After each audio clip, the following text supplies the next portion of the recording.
Part B. Eradication of negative qualities. 14. Shyness. Shyness is a great hindrance in the path of success. This is a form of timidity or low fear. Shyness manifests when one is in the wrong path. A shy boy or a girl cannot express his or her thoughts boldly before any person. He cannot approach freely any stranger. Modesty is different from shyness. It is decency or chastity. Modesty comes out of politeness and polish of character.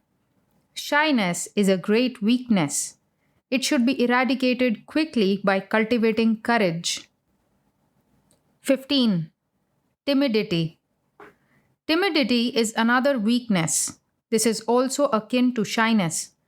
He is unfit for public activities or any kind of adventurous work. He cannot turn out to be a successful man in life.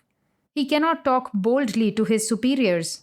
He is also afraid of losing life. He is much attached to his wife, children, and property. He is afraid of public opinion. Timidity must be eradicated by developing courage. It weakens a man. It hinders his success in life. 16. Pessimism. Pessimism is another undesirable negative quality. It is a depressing view of life. They look too much on the darker side of things. The opposite of pessimism is optimism. It always looks on the bright side of the picture. A pessimist is ever gloomy. He infects others too. A pessimist cannot succeed in this world. Try to be cheerful under any condition of life. You will have to practice this. 17. Over-credulousness. Some people are over-credulous. They are easily cheated by others. You must fully understand the man. You must know his nature, qualities, his antecedents, and his behavior. When you are fully satisfied, then you can place your entire confidence in him. He may be a deep man. He may put on a false appearance and turn out to be quite the opposite after some time. You will have to watch him very closely and hear all about him from other persons with whom he has moved. After close examination and test only, one should place his confidence and trust in another man. 18. Intolerance. Then comes another undesirable negative quality, intolerance. There are religious, communal, petty-minded, and so many other kinds of intolerances. For instance, a Brahmin can do anything which is an infringement of the moral code. But he becomes intolerant when he sees a Kashmiri Brahmin eating meat. A South Indian Brahmin can take anything in a restaurant, but he gets intolerant when he sees a Bengali eating fish. All restlessness and fighting in this world of man takes its origin in intolerance. All these petty differences are pure mental creations. Destroy all barriers that separate man from man. Drink the eternal Atmic bliss. Become perfectly tolerant. Forget and forgive. You will succeed in life. 19. Sense of inferiority. Many a man worries himself too much that he is inferior to others. It is just a mental creation only. The inferior man can become the superior man if he exerts and struggles and develops a little bit. Never imagine you are inferior to others, on the other hand. If you think you are superior, that also is bad. Then you will begin to treat everyone with downright contempt. The idea of inferiority and superiority is the product of ignorance. Develop equal vision. Hear what the Gita says. Where is superiority or inferiority when you behold the one self in everything? The sense of inferiority in others without an indirect appeal to self-love is a painful feeling and not an exalting one. Change your angle of vision and mental attitude and rest in peace.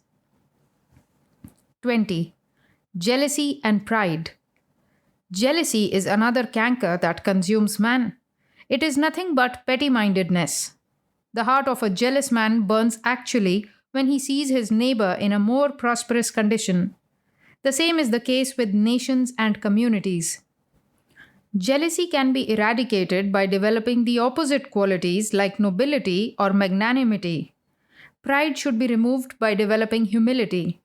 Develop frankness and simplicity. Anger should be overcome by developing love and spirit of service. 21. Control of anger. Every one of us, without any exception whatsoever, is a victim of this horrible malady. Anger is a vritti or modification that arises from the mind lake. It is a wave of unpleasant feeling that arises from the antakarana when he gets displeased with another. It is, in other words, a modification of desire. Just as milk is changed into curd, so also desire becomes changed into anger. It is the most formidable enemy of peace, knowledge, and devotion. It is the straightest road to hell itself. An angry man commits murder. He himself does not know what exactly he is doing. He becomes emotional and impulsive. A man, when he is angry, will talk anything. He will do anything he likes. A hot word results in fighting and even stabbing. He loses his consciousness for the time being. He falls a prey to anger. An easily irritable man is always unjust. He is swayed by impulses and emotions. Anger gains strength by repetition. If it is checked then and there, man gains immense strength of will. When anger is controlled, it becomes transmuted into spiritual energy that can move the three worlds. Just as heat or light is changed into electricity, so also anger becomes changed into ojas. Energy takes another form. An angry man gets enormous strength for the time being and gets a collapse after some time on account of reaction. The root cause of anger is ignorance and egoism. Through development of opposite virtues, anger can be controlled to an enormous degree.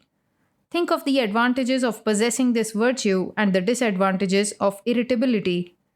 He who is able to resist the force of desire and anger even here, before he quits his body, is a blessed man.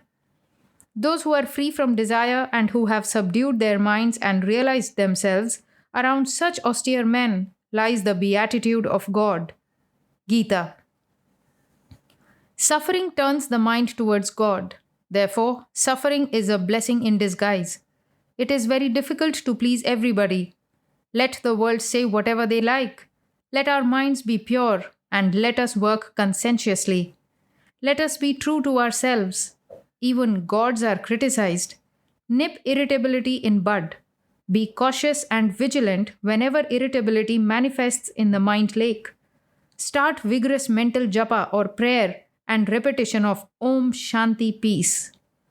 The minds of students of today must be trained towards the spiritual growth. It is a pity that the present system of education in India is not at all favorable for the philosophical teachings like Upanishads and Puranas. Do not neglect the studies of the Vedas and duty towards God. Wake up from this mire of ignorance. It has become a fashion to dislike religious minded people. They look down on those who wear simple dresses. They forget that plain living and high thinking should be the motto. So, my dear children, did you see what Sivananda's philosophy tells? We must all try to remain cool even under the most difficult and provocative conditions. In another great book of our Swamiji, Japa Yoga, Swamiji gives beautiful instructions. Here are a few lines of his on philosophy of Japa, glory of Ram Nam.